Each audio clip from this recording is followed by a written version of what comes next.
early on that we needed to settle the food problem, because if you can grow food, it's empowering, it's powerful. In fact, I would say growing food is one of the most dangerous occupations on the face of this earth, because you are in danger of becoming free.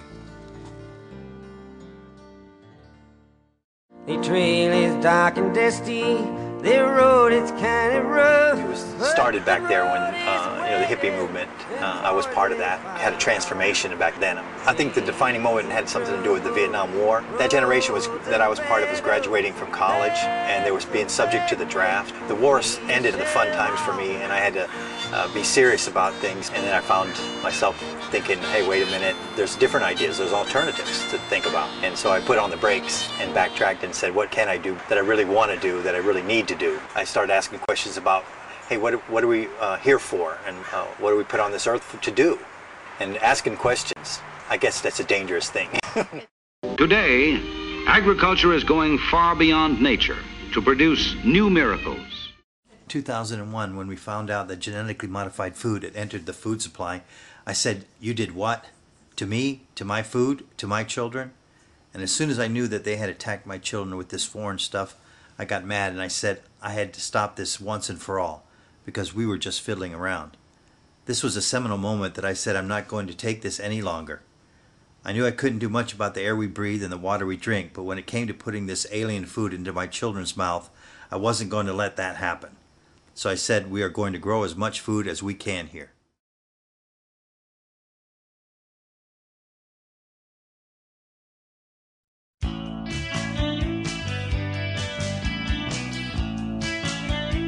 Our family home, and we've turned it into a homestead, and because it's in the city of Pasadena, surrounded by all the urban development, we call it an urban homestead.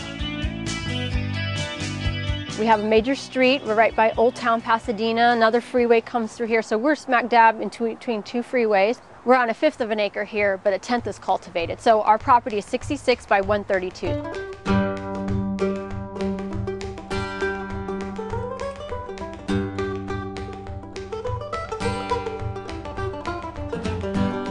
This is my front yard, and this was my first area where I decided to take a stand here and plant something useful for the front yard instead of grass. I said that grass was costing me too much money and water, too much time. It would never look that good, and I decided to make some changes. My lawn fell victim to 6 inches of mulch. Okay, you see that? Can you tell any difference?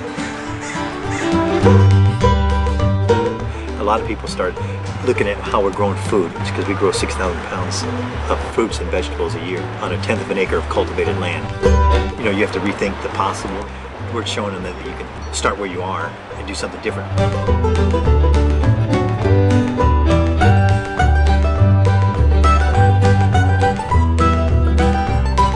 Depending on the season, we would say we can get up to 80% of our vegetarian diet grown on our property in the summertime. In the wintertime, we go back to about 50 to 60%. Literally living off their land means the Dervaes get the freshest ingredients possible, even when Mother Nature repeats herself. There was one time that was the soup we had for, I think it was six meals in a row, and I called it the 007 soup because it never died.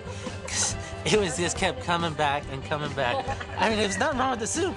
Gardening is something people should love to do. It's not a chore, and it's beneficial because you get some reward from it.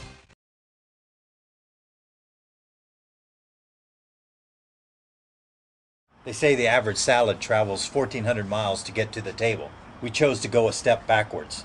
Our salad travels 40 feet to our table, many steps backwards. Have you ever looked at your yard and wished that you could do something else with the space? Well, one Southern California family has, and it is amazing. KCAL 9 anchor Ann Martin has more. There's something different about the Dervaes family home in Pasadena. The traditional green lawn has been replaced by a thriving organic garden. We're blessed with Southern California weather, so we can grow almost all year round. So why not take advantage of it? Jules Dervaes and his family take advantage of every square inch. This is beautiful arugula here. Yeah. Do you mind if I just Sure, you can help yourself. And yeah. So it's all organic, I can just eat it. Yeah, that's right. Nothing's on there. Oh, really good. Here comes lunch.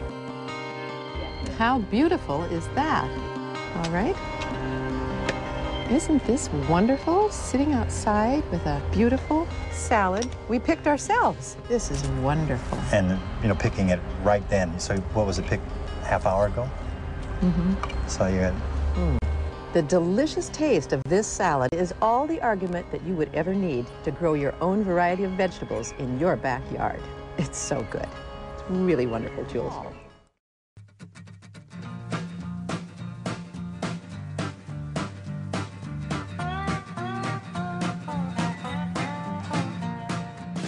People have been doing this for a long time, and they used to plant victory gardens in World War II. It went out of style when you know, we could get produce from all around the world. Mm-hmm. But now we have to ask ourselves the question, do we want to get produce from all around the world? Do we want to get produce out of season? Do we want to have corn when corn does not grow in your local area?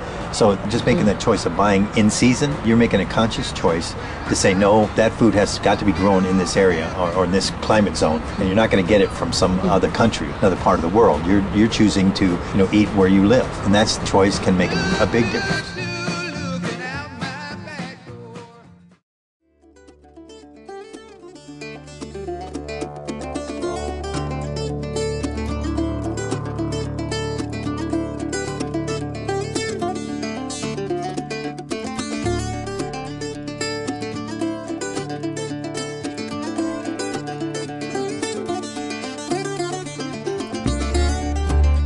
See, but we just picked those today. It's almost like his own garden.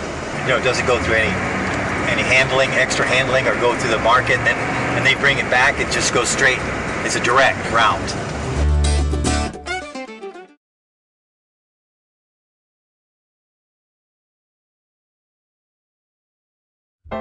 Got a package full of wishes. Get rid of negativity. We are all plagued by doubts. When I first started this, I didn't believe I could do it. So you have to take a risk. You have to go out on a limb, and you have to say, you know, maybe I should try something that I've never done before, and just stop being negative and try to do something positive. What kind of world do you want? Turning it around and saying you can do something is a start. We all have to make it. Start at the start, build a masterpiece. Don't look for others to change. You start by changing yourself. The government can't do it. The corporations won't do it. So what we have to do is we look to ourselves and point the finger straight back at ourselves and say, what can I do? Because change begins with you. History starts now.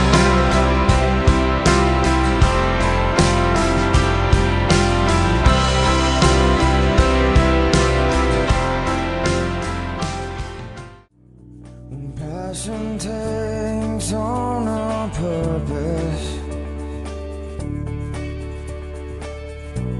When searching ones embrace the light,